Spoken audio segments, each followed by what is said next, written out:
Paz do Senhor Jesus, povo de Deus, louvado seja o nome do Senhor, por mais uma oportunidade de nós estarmos meditando, aleluia, lendo, recebendo através da palavra do Senhor Jesus. E hoje nós vamos estar meditando nos capítulos, 9 ao 11 de 2 Samuel, e Lucas 15, do 11 ao 32. Vamos iniciar nossa leitura agradecendo ao Senhor, dizendo assim: Pai Santo, Pai querido, Pai amado, louvamos, bendizemos e agradecemos o Teu nome pelas Tuas santas escrituras. Pai querido, Deus amado, que possamos guardar a Tua palavra, escrever na tábua do nosso coração, que possamos, Senhor, aleluia, ao ler, ao ouvir, a meditar, estudar na Tua palavra, possamos ser renovados, cheios da Tua presença e da Tua graça, em o nome de Jesus, aleluia. 2 Samuel, capítulo 9, louvado seja o nome do Senhor. Davi e Mefibosete. Certo dia Davi perguntou: será que alguma pessoa da família de Saul ainda está viva? Se está, eu quero fazer uma coisa boa para essa pessoa, por causa de Jonatas. Havia um empregado chamado Ziba, da família de Saul. Alguém lhe disse: se fosse falar com o rei Davi. Você é Ziba? Perguntou o rei. Sim, sou eu mesmo. Às suas ordens, respondeu ele. O rei lhe perguntou: ainda existe alguém da família de Saul para que eu possa fazer alguma coisa boa, como prometi a Deus? Ziba respondeu: sim, existe um filho de Jonatas, que é aleijado dos 2 pés. Onde ele está? Perguntou o rei. Na casa de Maquim, filho de Amiel, na cidade de Lodebar, respondeu Ziba. Então o rei Davi mandou buscá-lo. Quando Mefibosete, filho de Jonatas e neto de Saul, chegou, ele ajoelhou-se, encostou o rosto no chão diante de Davi, em sinal de respeito. Davi disse: Mefibosete, às suas ordens, Senhor, respondeu ele. Não fique com medo, disse Davi. Eu serei bondoso com você por causa de Jonatas, o seu pai. Eu lhe darei de volta todas as terras que pertenciam ao seu avô Saul, e você será sempre bem-vindo à minha mesa. Mefibosete se curvou novamente e respondeu: eu não valo mais do que um cachorro morto, porque o Senhor é tão bondoso comigo. Então o rei chamou Ziba, o empregado de Saul, e disse: eu estou devolvendo a Mefibosete, o neto do seu patrão, tudo que pertencia a Saul e a sua família. Você e os seus filhos e os seus empregados cultivaram uma terra para a família do seu patrão Saul e farão colheita para que eles deem muita comida. Mas Mefibosete comerá sempre à minha mesa. Ziba tinha 15 filhos e 20 empregados, e eles respondeu: farei tudo o que o Senhor mandar. Daí em diante, Mefibosete passou a comer junto com o rei, como se fosse filho dele. Mefibosete tinha um filho pequeno chamado Mica. Todos os que eram da família de Ziba se tornaram empregados de Mefibosete. Assim, Mefibosete, que era aleijado dos 2 pés, ficou morando em Jerusalém e todos os dias comia junto com o rei. Capítulo 10 de 2 Samuel. Davi vence os amonitas e os sírios. Algum tempo depois morreu o rei Nás, do país de Amon, e o seu filho Anaum se tornou rei. Davi disse: eu serei bondoso com Anaum, assim como Nás, o seu pai, foi bondoso comigo. Então enviou mensageiro a Anum para mostrar a sua amizade. Porém, quando os mensageiros chegaram à cidade de Rabá, as autoridades amonitas disseram ao rei: o Senhor pensa que é uma honra, que é em honra do seu pai que Davi enviou estes homens para mostrar amizade? É claro que não. Ele os mandou aqui como espiões, a fim de conhecer a cidade para poderem destruí-la. Então Anum pegou os mensageiros de Davi, aleluia, raspou um lado da barba deles e cortou as suas roupas até a altura das náguedas e o mandou embora. Quando Davi soube disso, enviou outros mensageiros para se encontrar com eles, porque eles estavam muito envergonhados. Davi mandou-lhe dizer que ficasse na cidade de Jericó, que só voltasse quando as suas barbas tivessem crescido de novo. Os amonitas compreenderam que tinha feito de Davi um inimigo deles. Por isso, contrataram 20.000 soldados sírios da cidade de Bet-Reob e Zoba. Também contrataram o rei da cidade de Maaca, com 1.000 homens e 12.000 homens da cidade de Tobi. Davi soube disso e enviou contra ele Joabe com todos os melhores soldados do exército israelita. Os amonitas saíram e tomaram posição na entrada da cidade de Rabá, enquanto os outros, os sírios de Zoba e de Reob, e os homens de Tobi e Marca, tomaram posição em campo aberto. Joabe viu que as tropas inimigas os atacariam pela frente e por trás. Então escolheu os melhores soldados de Israel e colocou de frente para os sírios, e deixou o resto da sua tropa sobre o comando do seu irmão Abisai, que as colocou de frente para os amonitas. E Joabe disse a Abisai: se você perceber que os sírios estão me vencendo, venha me ajudar. E se os amonitas estiverem vencendo você, eu irei ajudá-lo. Seja corajoso. Vamos lutar com firmeza pelo nosso povo e pelas cidades do nosso Deus. Que seja feita a vontade de Deus, o Senhor. Então Joabe e os seus soldados avançaram para atacar. Os sírios fugiram. Os amonitas viram os sírios fugindo, então também fugiram de Abisai e voltaram para dentro da cidade. E Joabe parou de lutar contra os amonitas e voltou para Jerusalém. Quando os sírios viram que tinha sido vencido pelos israelitas, reuniram de novo todas as suas tropas. O rei Adezer mandou chamar os sírios que estavam lá do leste do rio Eufrates.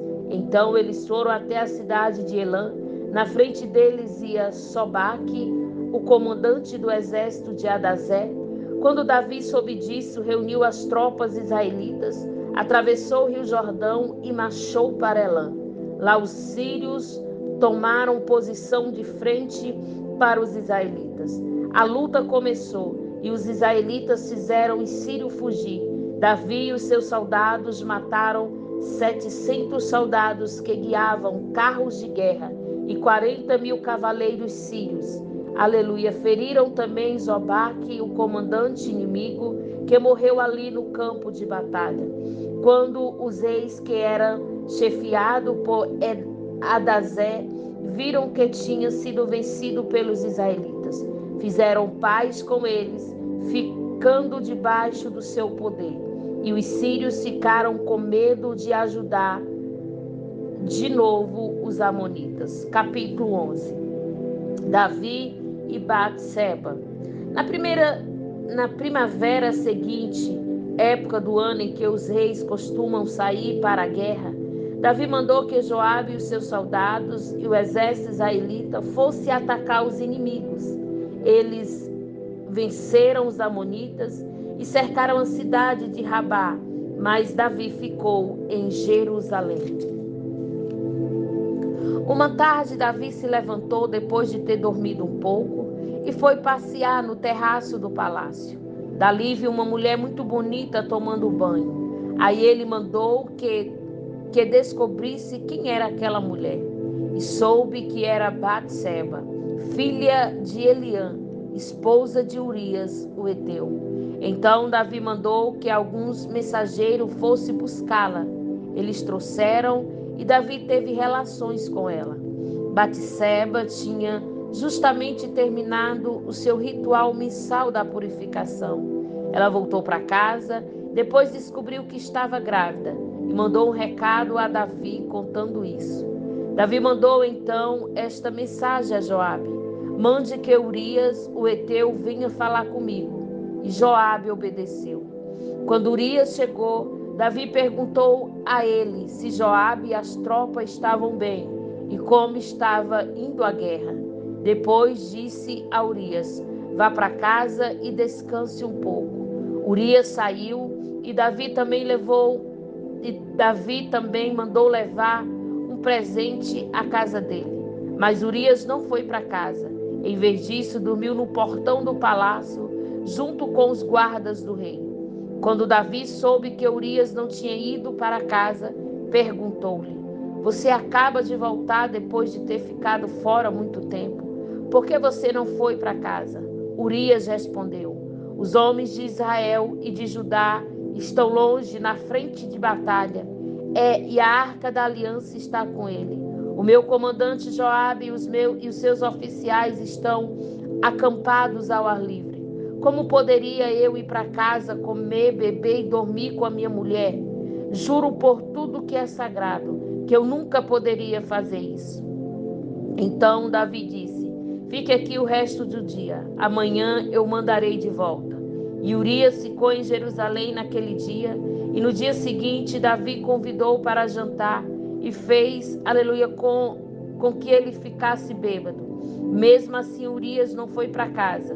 Naquela noite, em vez disso, dormiu no seu cobertor no quarto de guarda do palácio.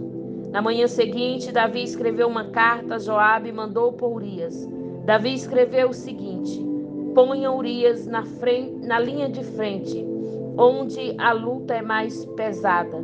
Depois se retire e deixe que ele seja morto. Por isso, enquanto estava cercando a cidade, Joabe mandou Urias para um lugar onde sabia que o inimigo estava mais forte. As tropas inimigas saíram da cidade, lutaram contra as forças de Joabe e mataram alguns oficiais de Davi. E Urias também foi morto. Então Joabe mandou a Davi notícias da batalha. Ele disse ao mensageiro o seguinte: se depois que você contar ao rei tudo sobre a batalha, ele ficar zangado e perguntar: por que vocês chegaram tão perto da cidade para lutar com eles? Não viram que eles poderiam atirar flecha do alto da muralha? Vocês não lembram como Abimeleque, filho de Jerubuzete, foi morto? Foi na cidade de Tebes, onde uma mulher atirou de cima da muralha uma pedra de moinho e matou. Então, por que vocês chegaram tão perto da muralha? Se o rei perguntar isso, responda: Urias, seu oficial, também foi morto. Então o mensageiro foi e disse a Davi que Joabe tinha mandado. O mensageiro disse assim: os inimigos eram mais fortes do que nós e saíram para fora da cidade para lutar em campo aberto. Mas nós os forçamos a voltar para o portão da cidade. Então eles atiraram flechas do alto da muralha contra nós, e alguns dos seus oficiais foram mortos, e o seu oficial Urias também morreu. Davi respondeu ao mensageiro: anime Joabe, diga que não fique preocupado, pois numa batalha nunca se sabe quem vai morrer. Diga-lhe que ataque com mais força até conquistar a cidade. Batseba soube que o marido tinha morrido e chorou por ele. Depois que passou o tempo do luto, Davi mandou trazê-la para o palácio. Ela se tornou sua esposa e lhe deu um filho, mas o Senhor não gostou do que Davi tinha feito. Essa foi a nossa leitura de hoje nos capítulos, aleluia, de 9 a 11 de 2 Samuel. Iremos meditar, aleluia, louvado seja o nome do Senhor. Lucas, capítulos de número, aleluia, glória a Deus, capítulo 15, dos versículos 11, aleluia, ao 30, aleluia, glória a Deus, ao 32. Lucas 11, aleluia, Lucas 15, perdão, do 11 ao 32, aleluia, glória a Deus. Lucas 15, capítulo 15, versículo 11 ao 32. A parábola do filho perdido. E Jesus disse ainda: um homem tinha 2 filhos. Certo dia, o mais moço disse ao pai: Pai, quero que o Senhor me dê agora a minha parte da herança. E o pai repartiu os bens entre os 2. Poucos dias depois, o filho mais moço ajuntou tudo que era seu e partiu para um país que ficava muito longe. Ali viveu uma vida cheia de pecado e desperdiçou tudo o que tinha. O rapaz já havia gastado tudo, aleluia, quando houve uma grande fome naquele país. E ele começou a passar necessidades. Então procurou um dos moradores daquela terra e pediu ajuda. Este mandou para a sua fazenda, a fim de tratar dos porcos. Ali, com fome, ele tinha vontade de comer o que os porcos comiam, mas ninguém lhe dava nada. Caindo em si, ele pensou: aleluia, quantos trabalhadores do meu pai têm comida de sobra? Eu estou aqui morrendo de fome.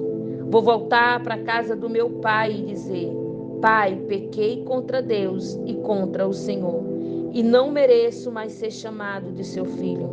Mas aceite como um dos seus trabalhadores. Então saiu dali e voltou para a casa do pai. Quando o rapaz ainda estava longe de casa, o pai o avistou. E com muita pena do filho, correu, o abraçou e beijou. E o filho disse: Pai, pequei contra Deus e contra o Senhor, e não mereço mais ser chamado de seu filho. Mas o pai ordenou aos empregados: depressa, traga a melhor roupa e vistam nela. Ponha um anel no dedo dele e sandália nos seus pés. Também tragam e mate o bezerro gordo. Vamos começar a festejar, porque este meu filho estava morto e viveu de novo. Estava perdido e foi achado. E começaram a festa. Enquanto isso, o filho mais velho estava no campo. Quando ele voltou e chegou perto da casa, ouviu a música e o barulho da dança. Então chamou o empregado e perguntou: o que é que está acontecendo? O empregado respondeu: o seu irmão voltou para casa vivo e com saúde. Por isso seu pai mandou matar o bezerro gordo. O filho mais velho ficou zangado e não quis entrar. Então o pai veio para fora e insistiu com ele para que entrasse. Mas ele respondeu: faz tantos anos que trabalho como escravo para o Senhor e nunca desobedeci uma ordem sua. Mesmo assim, o Senhor nunca me deu nem mesmo um cabrito para eu fazer uma festa com os meus amigos. Porém, esse seu filho desperdiçou tudo o que era do Senhor, gastando dinheiro com prostituta. E agora ele volta e o Senhor manda matar o bezerro gordo. Então o pai respondeu: meu filho, você está sempre comigo e tudo o que é meu é seu. Mas era preciso fazer essa festa para mostrar nossa alegria, pois este seu irmão estava morto e viveu de novo. Estava perdido e foi achado. Essa foi a nossa leitura de hoje. Que o Senhor em Cristo possa, aleluia, te abençoar em o nome de Jesus.